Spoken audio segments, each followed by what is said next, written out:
પ્રકારનું નરેટિવ વિકાસભાઈ નથી. હમણાં જ જ્યારે સંસદનું સત્ર પૂરું થયું છે ત્યારે પણ બહુમતી સાથે રાજ્યસભા અને લોકસભામાંથી બિલ પસાર થયું છે.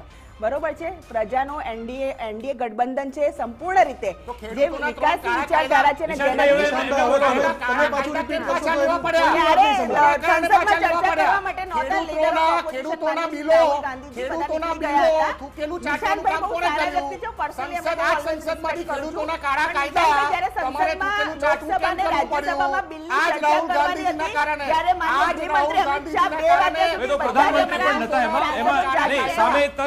પ્રધાનમંત્રી પણ નતા એટલે એના પણ નથી આપણે આવું નહીં એના પણ નથી આવું આપણે આમાં નથી આવું નહીં ઘણા બધા કામો હોય છે જ્યારે દેશના ગૃહમંત્રી અને રાહુલ ગાંધી લોકસભામાં હાજર હતા એ વખતે રાતના 2 વાગ્યા સુધી લોકસભા અને રાજ્યસભામાં બિલ ઉપર ચર્ચા કરી રહ્યા હતા. જ્યારે દેશના ગૃહમંત્રી શ્રદ્ધાબેન ત્યારે ચર્ચા કરો. મારો સવાલ એ છે